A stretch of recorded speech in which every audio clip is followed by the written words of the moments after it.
This has not been a successful term for the president. He's just simply politically survived. And that's the key. Trump doesn't defend himself the way Nixon even defended himself. Nixon understood the corruption that was taking place was something shameful, that it had to be hidden. Trump understands corruption as something that can be absorbed into the culture. Trump's corruption is about saturation. If you flood the zone, overwhelm people, overwhelm the system, create so many supposed scandals that nobody can metabolize them all at the same time, people just emotionally tap out. Yeah, he's corrupt. What else is there? Now, it's broken through that he's corrupt. A majority of people don't believe he's honest and trustworthy. We've seen that in polls. But I don't think that numbness is a side effect of the strategy anymore. I think numbness is the strategy.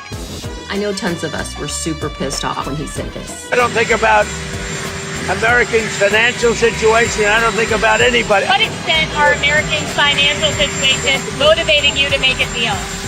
Not even a little bit. Now, did that upset me? Not really, because I've already known for a long fucking time, just like so many of us have known, that he doesn't give a shit about the American people.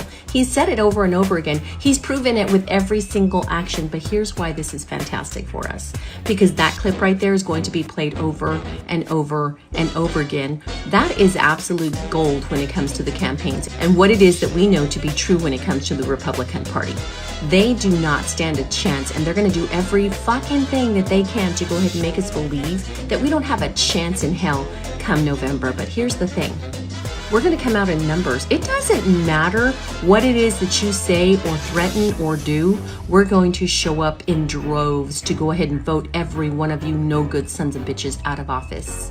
And when we do, it's going to be so sweet, so good, so fantastic. So don't let them tell you anything different. If they're trying to scare you, you tell them to fuck all the way off.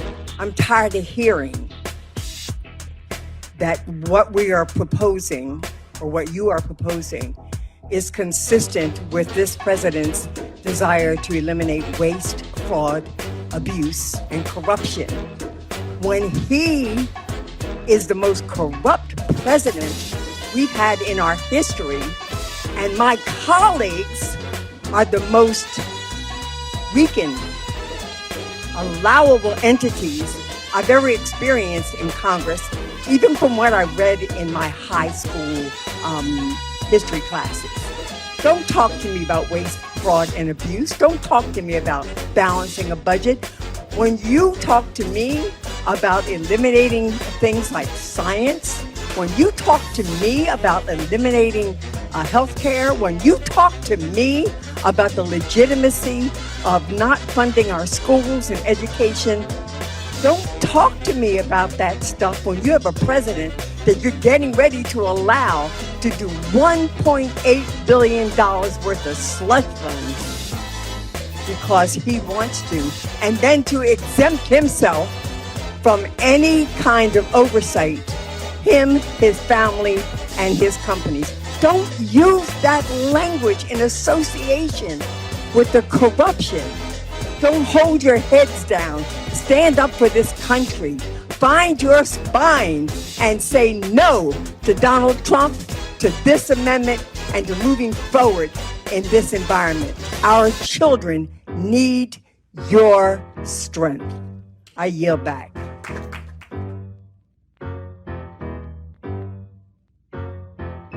I have never cared about politics in my whole life. What Trump is doing in the United States of America and the citizens is absolutely unacceptable. It won't affect me. I don't even give a shit. I'll be fine. But for the average American that has struggles every day, somebody in their family's sick, they're sick, they lost a job, they lost health care, Trump absolutely is pissing on the heads and in the face of every American. He has stolen more money and will steal more money by the time he gets out of office, more than every president in the last 250 years combined. Congress should fucking be held accountable, and Trump should be fucking thrown in jail. This is an absolute fucking sham. What he is doing to the United States and to the economy will never recover from it.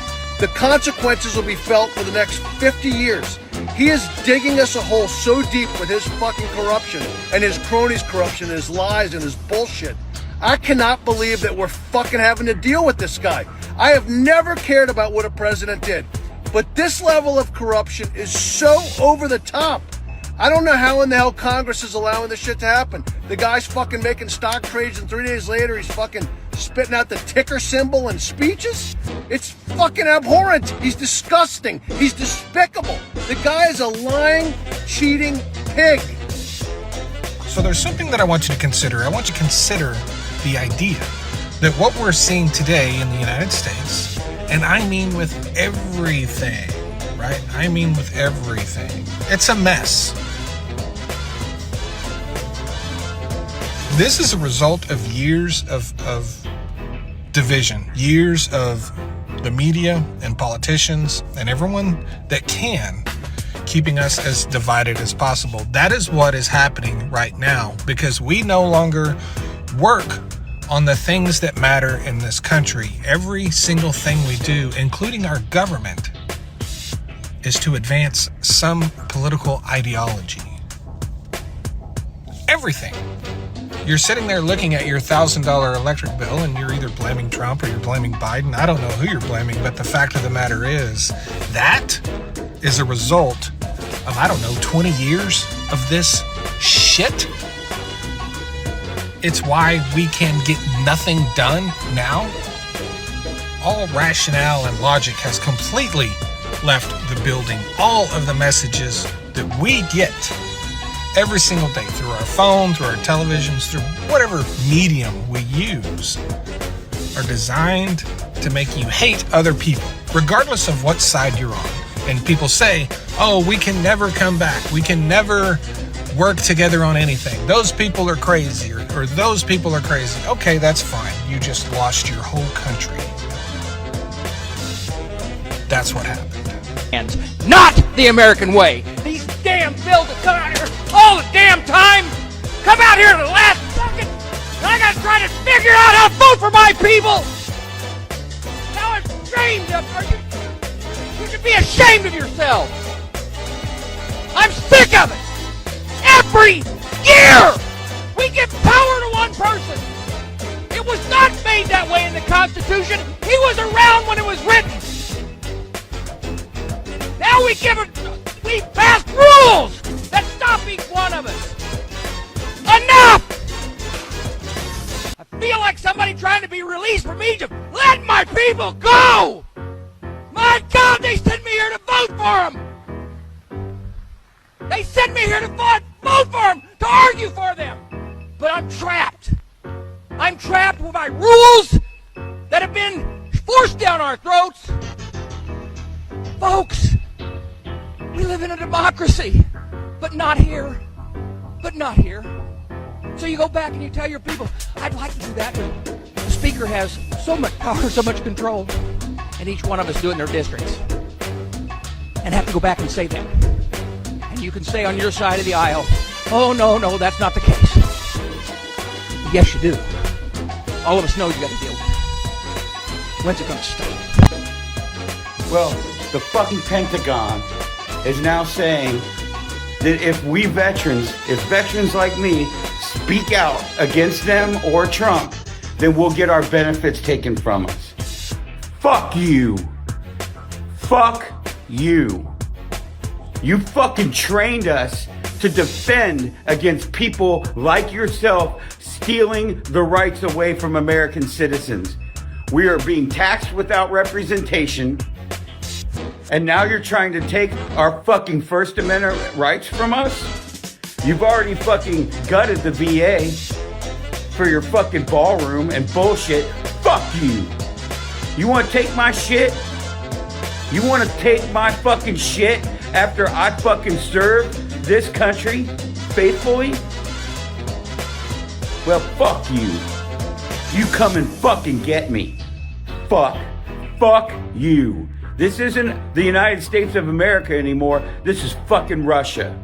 And I am not gonna fucking handle it. I think we need to quit paying taxes. We are being taxed without representation. So why should we fucking pay taxes anymore? Why? This country is a joke. It went from being the greatest country in the fucking world to a fucking joke in 1 year. Fuck Donald Trump. Fuck everybody involved with him. And fuck you if you still support him. Because if you still support him, then you don't support America. You're a fucking cowardly piece of shit that wants to fucking have the limelight for 5 seconds because you know you're a loser. Fuck you too. Fuck you. This is the most corrupt administration in our country's history. So Donald Trump has created a giant $1.8 billion slush fund. And guess who's paying for this thing? You are. This whole thing, this is just all taxpayer money that he's taking from you without the approval of Congress. And he's doing this so he can give cash to his friends and allies and people who stormed the Capitol on January 6th. Now let's be clear about this. This is the most corrupt administration in our country's history. They have endless ideas and schemes to make themselves richer and their loyalists and friends richer. But when it comes to making your life easier or lowering your bills, they never quite have the time for that. They said we don't have enough money for Americans' health care or hiring more VA staff. But they can always find the money to reward their MAGA allies. So stay tuned as I fight to shut down this slush fund because it's corrupt, plain and simple. This week, President Trump put forth a plan so outlandish, even some of his Republican enablers in Congress refused to go along with it. GOP senators went home for break without voting on the president's spending priorities due to concerns about a settlement the White House negotiated with itself that would create $1.8 billion for the so-called anti-weaponization fund, for Trump to pay off his political cronies based on what little details the administration has put out about the fund. It would give Trump the unfettered authority to pay taxpayer money to people he believes were loyal to him and were punished for it, like Proud Boys and Oath Keepers who rioted on January 6th, or organizers of the Stop the Steal campaign aimed at nullifying the legitimate results of the 2021 election. It would be, in essence, a reparations program for white nationalists and MAGA loyalists, with enough funding to buy about 20 F-13 fighter jets or pay for Louisiana's food stamp program for a year. For nearly 4 decades, a bill just to study the idea of reparations for African Americans, first introduced by the late Michigan Congressman John Conyers, has languished on Capitol Hill. Supporters have struggled just to get even a hearing or a markup. We've been told repeatedly that no money's available for reparations, or that the logistics of payment are unworkable and unrealistic. But by creating this new fund, President Trump has proven money can be found when the grievances are coming from the right.